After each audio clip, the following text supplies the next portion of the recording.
Hi అండి, అందరికీ నమస్కారం. Welcome to Mamata meditation world. నా పేరు మమత, నేను మెడిటేషన్ ట్రైనర్ని. ఈరోజు మనం ధ్యానం అంటే ఏమిటి అనేది తెలుసుకుందాము. చాలామంది ఏంటంటే యోగా మెడిటేషన్ రెండు ఒకటే అని అనుకుంటారు, కానీ కాదు. యోగాలో ఒక పార్ట్ మెడిటేషన్. యోగాలో యాక్చువల్గా 8 పార్ట్స్ ఉంటాయి. 7th వచ్చేసి మెడిటేషన్. యోగాలో యమము, నియమము, ఆసనం, ప్రాణాయామం, ప్రత్యాహార, ధారణ, ధ్యాన, సమాధి, ఇలా 8 పార్ట్స్ ఉంటాయి. అందులో 7th వచ్చేసి ధ్యానం.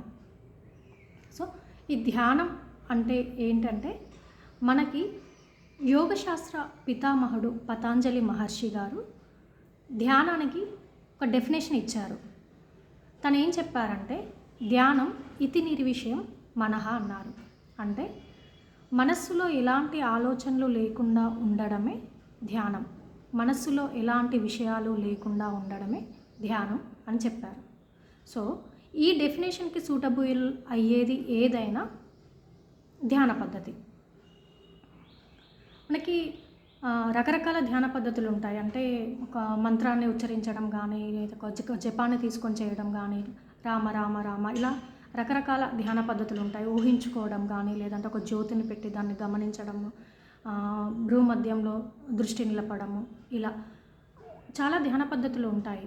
కానీ ఇక్కడ ఏంటంటే మనస్సును ఉపయోగించకుండా చేసేదే సరైన ధ్యాన పద్ధతి. మనసును ఉపయోగిస్తున్నాము అని అంటే అక్కడ మనస్సు పనిచేస్తుంది. మనస్సులో ఎలాంటి విషయాలు లేకుండా ఉండడమే ధ్యానం. అయితే మనకి 108 రకాల ధ్యాన పద్ధతులు ఉన్నాయి. అందులో ultimate, the highest, easiest meditation ఏంటి అంటే ఆనాపానసతి. ఆనాపానసతి అంటే ఏంటంటే, ఆనా అంటే ఉచ్ఛ్వాస, లోపలికి తీసుకునే శ్వాస. ఆపాన అంటే నిశ్వాస, మనం బయటికి వదిలే శ్వాస. సతి అని అంటే ఆ రెండింటితో కూడుకొని ఉండడం. లోపలికి వెళ్ళే శ్వాసతోటి, బయటికి వచ్చే శ్వాసతోటి మనం కలిసి ఉండడం. ఇది ఆనాపానసతి. ఇది పాలీ లాంగ్వేజ్. సో ఈ ఆనాపానసతి ధ్యాన పద్ధతిని 2500 సంవత్సరాల క్రితం గౌతమ బుద్ధుడు తాను స్వయంగా కనుగొన్న ధ్యాన పద్ధతి. 2500 years బ్యాక్ గౌతమ బుద్ధుడు తాను స్వయంగా కనుగొని మనకు అందించిన ధ్యాన పద్ధతి ఆనాపానసతి. దీన్ని ఈజీగా చెప్పుకోవాలి అంటే శ్వాస మీద ధ్యాస. శ్వాస మీద ధ్యాస పెట్టి ధ్యానం చేస్తే ఖచ్చితంగా ఆలోచనలు అనేవి తగ్గుతాయి. అంటే మనస్సును శూన్యం చేసుకోవచ్చు. ధ్యానముకు లక్ష్యం ఏంటి అంటే మనసును శూన్యం చేసుకోవడం.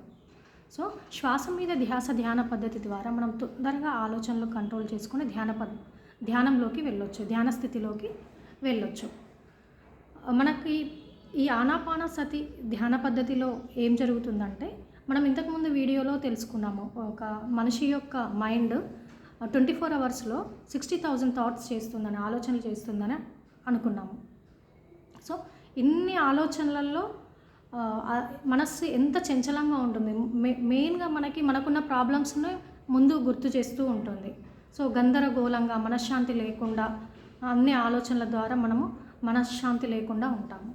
సో ఈ ఆనాపానసతి, ఈ శ్వాస మీద ధ్యాన పద్ధతిలో ఏం జరుగుతుందంటే, ఆలోచనలు అనేవి మెల్లిమెల్లిగా తగ్గడం జరుగుతుంది. ఫర్ ఎగ్జాంపుల్, ఈరోజు మనకి ఒక 100 ఆలోచనలు వచ్చాయి అనుకున్నాము. ఈరోజు మనము శ్వాస మీద ధ్యాస పెట్టి చక్కగా ధ్యానం చేసాము. అప్పుడు ఏం జరుగుతుందంటే 100 ఆలోచనలు కాస్త 80కి రావడం జరుగుతుంది. మళ్ళీ మనం మెడిటేషన్ కంటిన్యూ చేసాము, శ్వాస మీద ధ్యాస పెట్టి ధ్యానం చేస్తూ కంటిన్యూ చేసాము. అప్పుడు ఏంటంటే 80 ఆలోచనలు కాస్త 60 కాస్త 40. మనం డైలీ ఇలా మెడిటేషన్ చేసుకుంటూ వెళ్తుంటే మెల్లిమెల్లిగా ఆలోచనలు అనేవి తగ్గడం మొదలవుతుంది. సో ఇలా తగ్గుతూ ఒక స్టేజ్లో 0 అయిపోతుంది మనస్సు అనేది. అంటే ఎలాంటి ఆలోచనలు లేకుండా ఉంటుంది. ధ్యానం అంటే ఏంటి? ఎలాంటి ఆలోచనలు లేకుండా మనసు శూన్యంగా, ఖాళీగా ఉండడమే ధ్యానం. సో ఇది ఆనాపానసతి అంటే శ్వాస మీద ధ్యాన పద్ధతి. ధ్యానం అంటే మనసులో ఎలాంటి ఆలోచనలు లేకుండా ఉండడం. సో నెక్స్ట్ మనం వీడియోలో మనసు శూన్యమైన తర్వాత ఏం జరుగుతుంది, ధ్యానం వల్ల లాభాలు ఏంటి అనే విషయాలు తెలుసుకుందాం. Thank you so much.